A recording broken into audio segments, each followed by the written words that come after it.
Hello, fellow citizens of America. I am here to address the termination policy against the American Indians. Since 1887, the American Indians are being treated unfairly with over 90 million acres of land taken from them. The American Indians are the true natives of America and should have their land back from all the grief, loss, and heartbreak we have put on them. So I say to you, American people, to reject the termination policy and help the American Indians by sharing your land.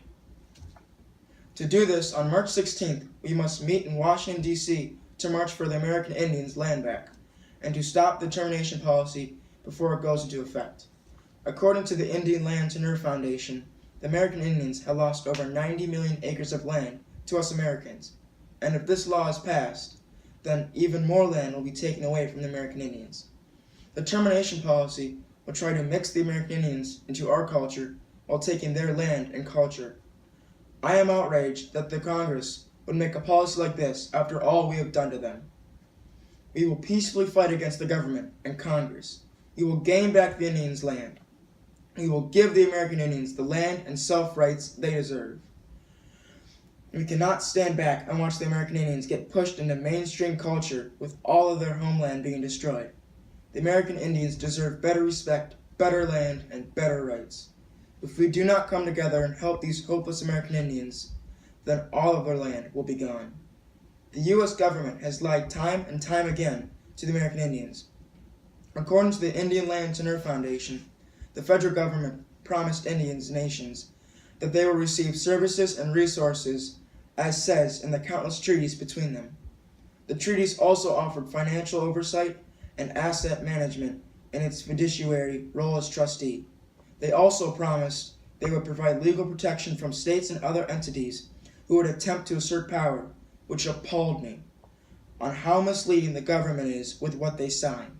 Because the government is as dangerous as the powers they are meant to protect the American Indians from.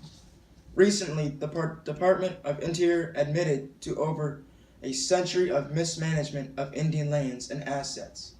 That has been responsible for the loss of billions of dollars in real income for nearly 500,000 Indian landowners.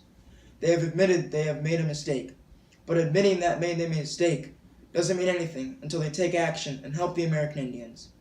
This is where we come in and help the American Indians. The American Indians barely have anything, and the Termination Act would make sure that they have nothing.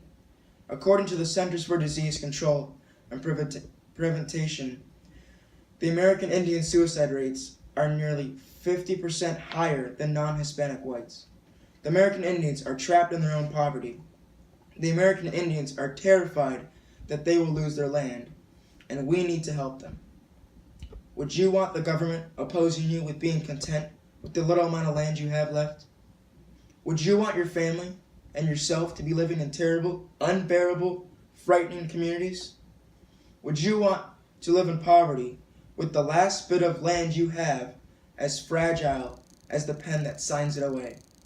None of these situations are tolerable anymore for these helpless American Indians. So I say again to you Americans to have a march on Washington to stop the termination policy before it's too late. I believe that if everybody works together, we can accomplish that we have came here for, which is sharing our land.